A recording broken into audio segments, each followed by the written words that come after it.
an article came up about a young lady who had taken her life on that bridge on the M27 2 years previously.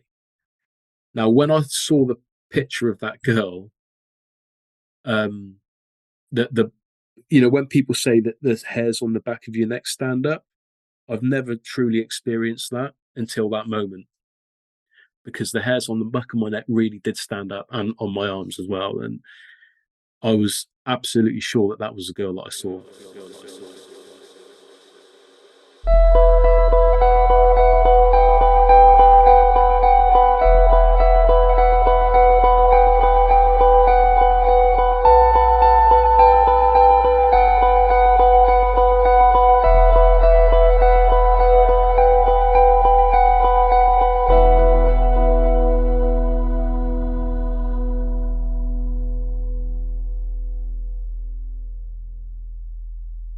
Hello and welcome to episode 39 of Your Ghost Stories podcast. Today is an exciting one as we have the creator of the amazing YouTube channel Curious World, which in their words explores the world's darker side. The channel currently boasts an impressive 232,000 subscribers. So without further ado, I'd like to introduce researcher, writer and captivating storyteller Curious World. Your Ghost Story. Your Ghost Story. Hello, thank you for having me. Real pleasure to have you here. So, for any listeners of this podcast who may not be familiar with your work, could you tell us a little bit about Curious World and what led you down the path of creating this type of content?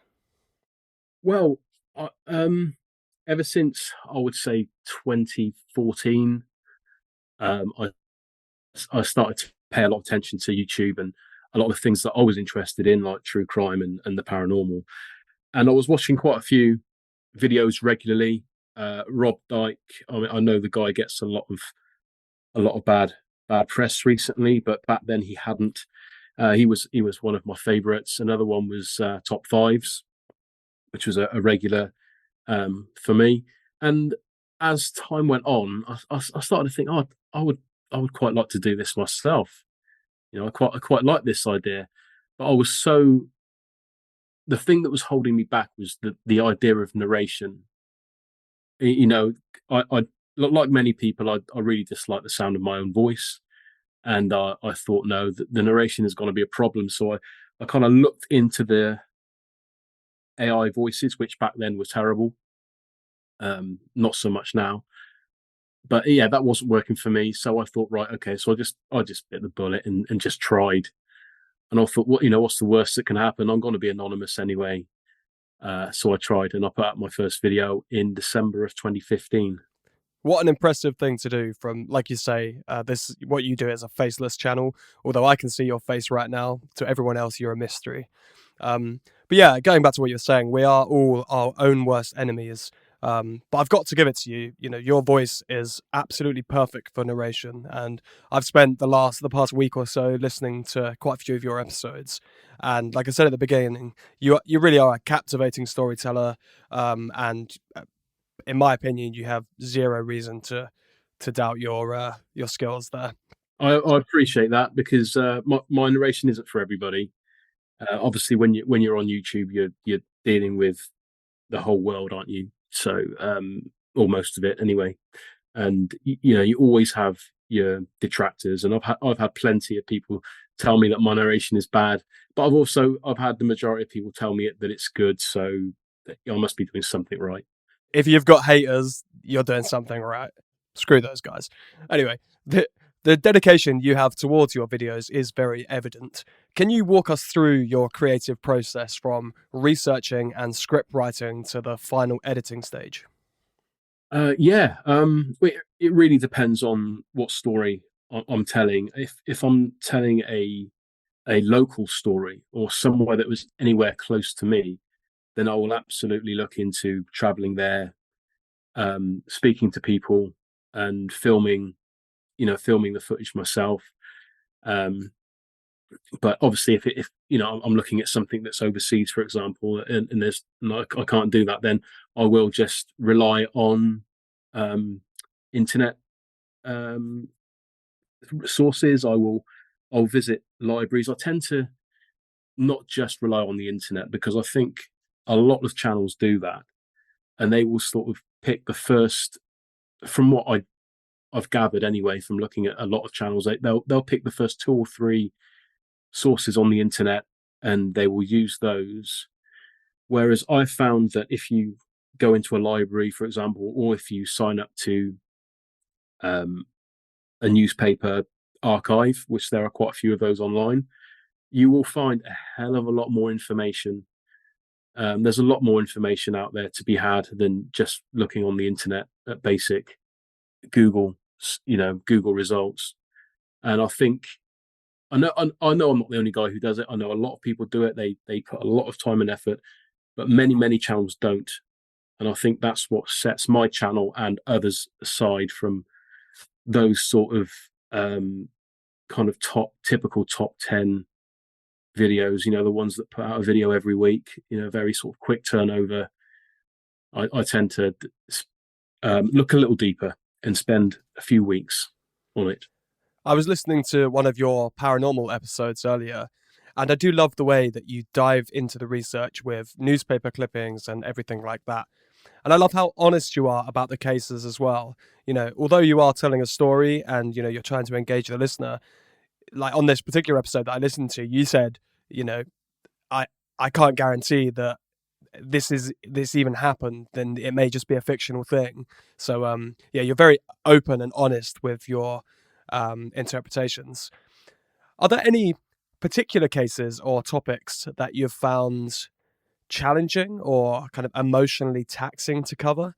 And how do you approach such subjects whilst maintaining sensitivity to the topics? As far as the paranormal go, I haven't. I mean, there's only been one incident or one story that I really sort of found difficult, and I was going to make a video about it, but I haven't done it. It's the story I'm going to tell you today, and it's emotional. It's difficult to read about, and it's very difficult to make a video about it when you consider that the incident that happened was very recent and the victim suffered greatly. For me to then put a video out and say I saw the ghost of this person, I thought it's a little. Felt it was a little disrespectful. But that's another story, and it's something that I'll cover in a little while. But mostly the really harrowing, sort of difficult cases have been obviously the true crime stories, that the actual factual recorded stories of people who have experienced horrible things. I mean, the Sherry Byrne story that I covered quite recently was really difficult to read about. When you looked into that case, and the actual specifics of what she endured was really awful.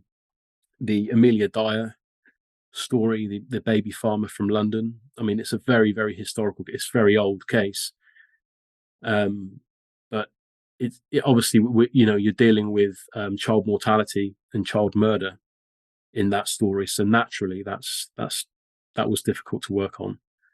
Heavy stuff, man. Yeah. So you have over 100 videos on your channel so far. Yeah. What other true crime or historic stories have really stuck with you over the past kind of 8 years, and why? If anybody would like to check out the full video on your channel, where would they find that as well? The one that I previously mentioned, the Sherry Byrne story, but like I said, simply because of what she endured. I'm really surprised that the story hadn't been told in documentary form before. Yeah, the amount of information that was out there, and the intricacy of the story, and it spanned a few years. And like I said, I'm surprised that, for example, Netflix or HBO hadn't done a special on it, for example. And I know they haven't, because I've looked everywhere before I cover any case. I look everywhere and make sure that it's not been covered before. That one was that one stuck with me. The other one that stuck with me actually was the case of, I did a series called The Ladies of the Lake, and it was a story of Margaret Hogg, and whose husband found out that she was being unfaithful. He murdered her and drove all the way from I think it was from the south of England, all the way up to the Lake District to dispose of her body. But before he did that, he he drove down to my area of Taunton, Somerset, picked his son up from school, and then drove up to the Lake District. Now I just find it fascinating because if he had taken the fastest route, which I'm assuming would have done, he would have driven right past my house. Yeah, and I kind of dwelled on that for a while and thought, my God, who would have thought that 40 years ago that would have happened, and nobody would have been, nobody would have had a clue that there was a dead body in the boot on its way up to the Lake District. Having that kind of personal aspect of it, Yeah, just knowing that it's come like close by your house and stuff, just makes it so much more real, doesn't it? it does. Yeah, it really does. We hear these stories all the time, but yeah, just when something happens locally to you, that's when it's like, oh wow, this is it's not a story, it's real life. Yeah. I was actually up by your way last week, just over New Year's actually. Oh, were you? I was in Torquay, Devon, so we drove just Oh, yeah. past Somerset and Taunton. Did you say? Taunton, yeah, that's well, yeah, that's the general area where I am. Yeah. Nice. Yeah, so it's a cool area with so much amazing history. So we were down there because my partner's dad lives down there. Right. But while we were there, we visited a couple of places that have some really great stories. So we went to the Spanish Barn, which is in Torquay, which has Right. a really cool story, which I'm going to post on my Instagram as a reel and as a short on YouTube. So if anybody listening wants to check that out, a really cool story there. And also the stories from a place called Bury Pomeroy Castle. Have you heard of that place? No, I haven't. But yeah. Again, it's got some just cool stories of murder and deceit and things like that. So Yes. There's so yeah. many. I mean, there's so many great stories that are just hidden. I've noticed that when I've done my research and I've looked through old newspaper articles, that there are just these stories. They're just epic stories. And what I'll tend to do, I'll look at a case and I'll read about it, and then I'll just follow it. Some of these cases just go on for years, and they're just epic tales that have been lost to history. And that's why I enjoy bringing them to YouTube so much, because I don't want to big myself up too much, but sometimes I think, well, if I don't tell a story, then there's a chance it will never be told again. Yeah, I think it's a great thing what you're doing. And yeah, there's not many people that would be willing to give up a lot of their time to make these cases, relevant, or people are able to look back in another 50 or 100 years and still be able to find these stories. Yeah. Out of curiosity, how do you come across these particular stories, especially if they've not been covered by more mainstream kind of media? Yeah, I rely a lot on the online newspaper archives. The British Newspaper Archive is a good one. There's also another one. I can't remember. I think it's just called News Archives, but it's a US one. It's basically the US version of the British Newspaper Archive. And yeah, there's just so much. There's 300 years worth of printed history, and with a few word searches, key phrases and things like that, you can dig these things out. Control F murder. Yeah. Exactly. So do you have any of your own personal paranormal stories that you'd maybe be willing to share with our audience? Yeah, well, the one I touched on earlier, I've had. I will make this clear. Actually, I'm not a believer per se. What's the word? Skeptic? Yes, I am a skeptic, very much so, and to the point where a lot of the time, if I hear a ghost story, I 9 times out of 10 I think, nah, I'm not convinced. I'm the same, to be honest, and I'm sitting here with a ghost podcast. Yeah, exactly. Well, exactly. I mean, I was thinking the same thing. I said, well, if I'm doing these sort of videos, people must think that I'm a true believer in this stuff, but I'm really not. I really struggle with it. I mean, it's funny because I often read books by Peter Underwood, who is a very, very well known. I mean, you'll be familiar with him, a very well known paranormal investigator. And he said at the end of his career, he never saw a ghost, and he wasn't entirely convinced that they existed. Yet he dedicated most of his adult life to that, and which is an unbelievable, really.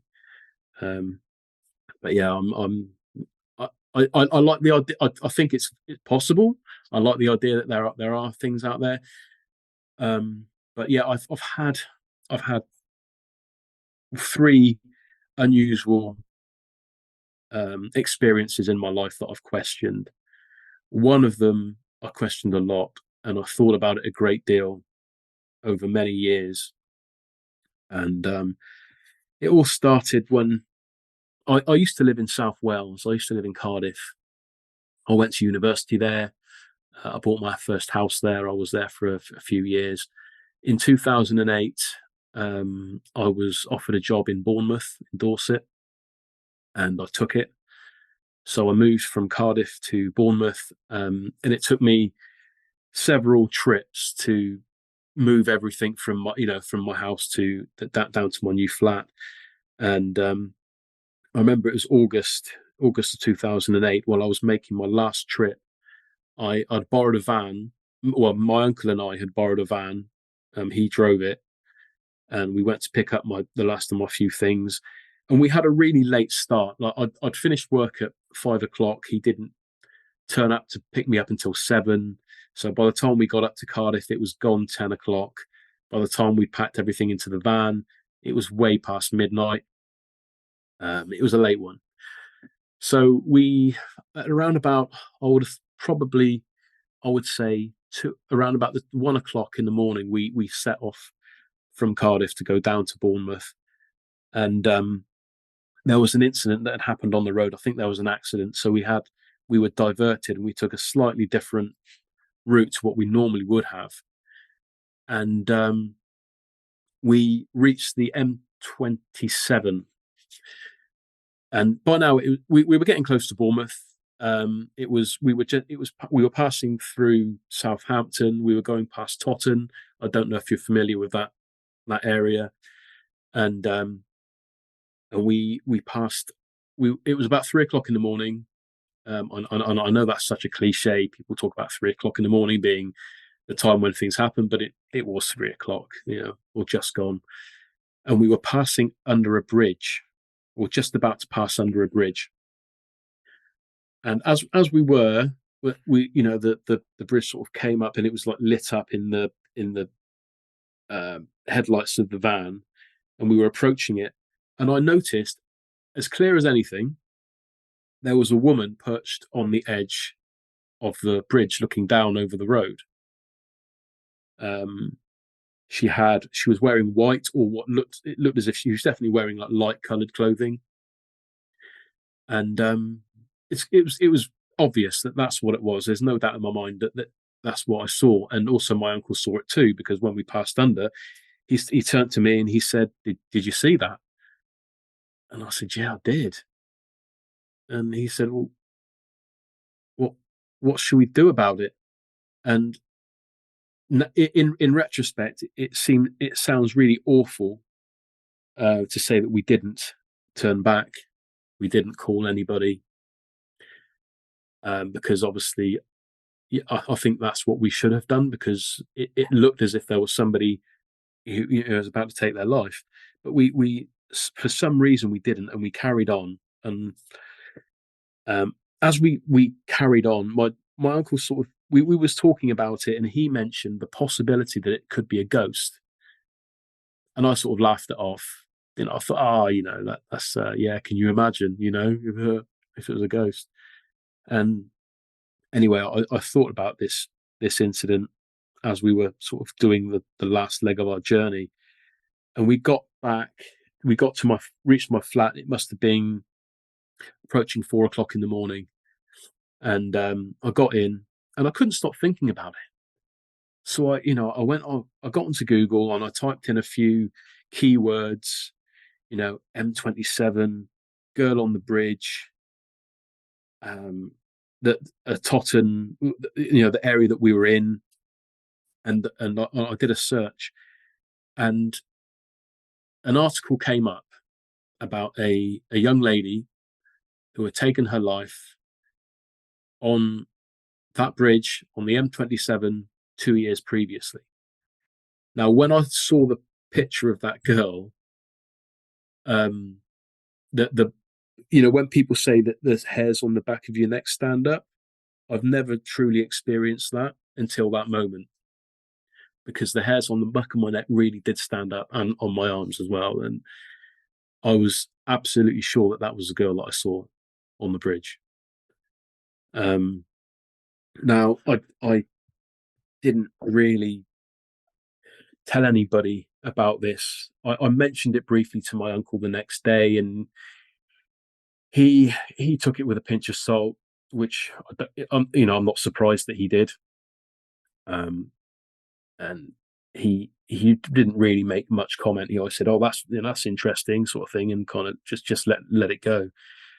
And I didn't tell anybody else for a couple of years, and then 2 years down the line, my mother came to stay with me in Bournemouth at my flat, and we just got onto the subject of the paranormal and ghosts and things like that, because she has claimed to have seen things through her life, like a lot of the older generation do, don't they? They often they have these stories, and my mum was no different.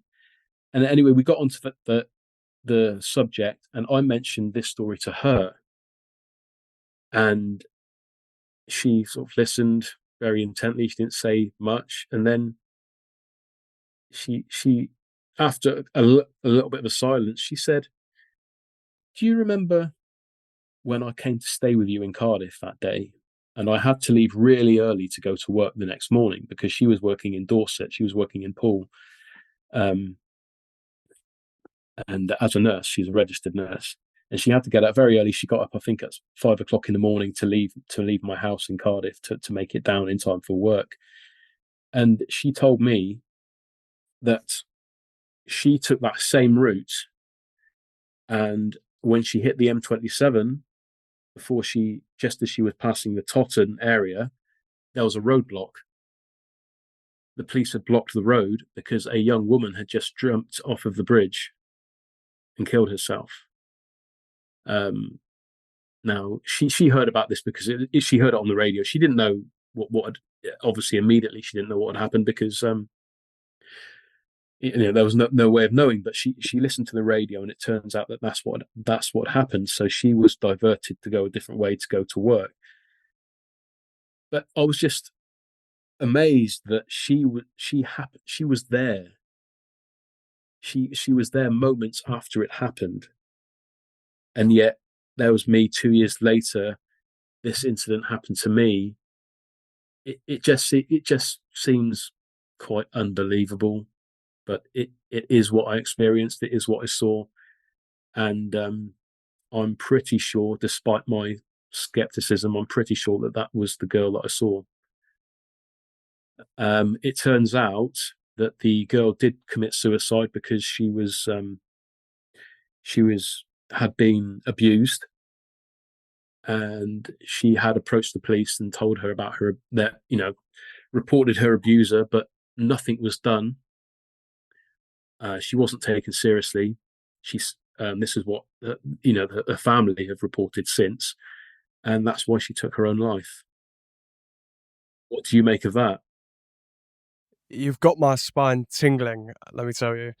I mean, I can send you I can send you the link to it, but I don't want to go mentioning names and things like that. Absolutely. You know, I don't want to say, yes, I saw that this, you know, this woman, you know, these horrible things happened to her, and I think I saw her ghost, and I think that's that's quite disrespectful, I think, to the family. So I haven't made a video about it, and I'm reluctant to mention her name, obviously, on the podcast.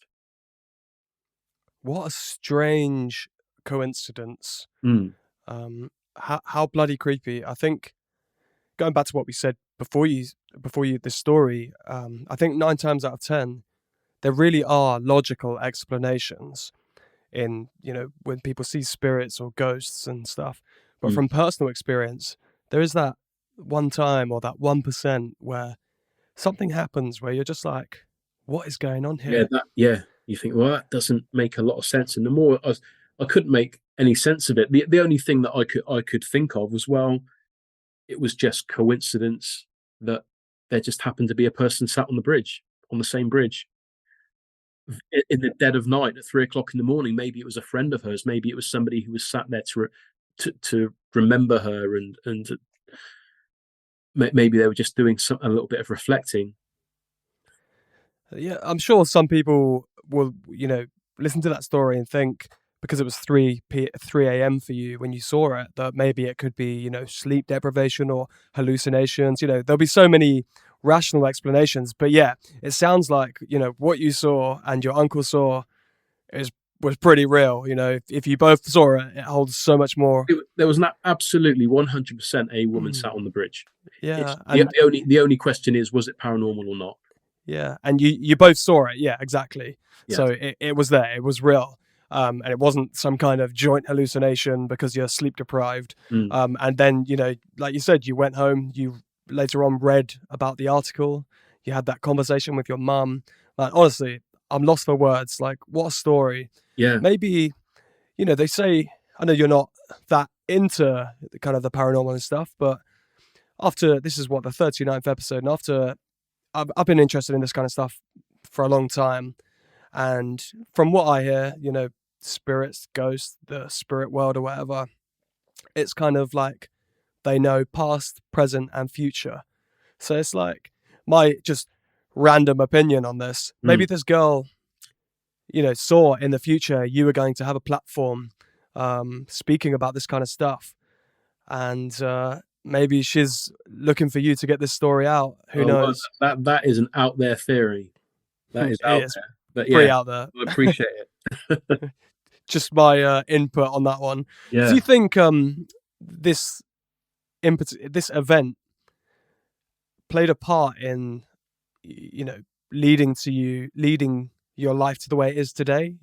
And telling these kind of stories through history. I know you haven't dived into this story on your channel, but do you think this one occurrence had an impact on where your life is now? No, I don't think so. Um, I don't think it had any long term effect on my life, apart from the fact that I've thought about it a great deal. It certainly has. It's not the reason I started a channel and started to talk about these things, because I've been interested in the paranormal for years anyway. Um, so no, but it is certainly something that I've given a lot of thought. Well, so thank you for sharing that exclusively here on Your Ghost Stories podcast. What a No problem. privilege, man. Thank you. No problem at all. Your ghost stories. Your ghost story. Is there anything else you'd like to kind of promote or talk about, or, shout out your channel? Where can people find you? Oh, well, you can find me across the socials, mainly YouTube, and that's where I originated. That's where I'm mainly based. I do have an Instagram, Curious World _ YouTube, and I do have a TikTok, Curious _ World. I think it is. I think that's what it is. But either way, you'll recognize the logo. The logo is the same throughout. And I'm on Twitter as well, or X as it's now known. Um, and yeah, and as far as the future is concerned, I've got a lot of things going on in my life right now, a lot of personal issues to address, and I have a fear that my channel is going to slow down a little over the next few months, but I'm trying my best for that not to happen. I'm trying to stay focused and I'm trying to stay busy as I can on the channel, and I certainly have in videos in the pipeline to come out in the very near future. I would say in the next 3 to 4 weeks, I'll definitely have something up. So if you're Something listening new. to this, please do go ahead and follow Curious World on all those platforms, and I can assure you, you won't regret it. It's been a real privilege to have you on, and thank you so much for your time and sharing these stories. I wish you all the continued success with Curious Worlds, and yeah, it's been great to meet you. Thank you, Jamie. It's been a pleasure. I really appreciate you guys. Thank you.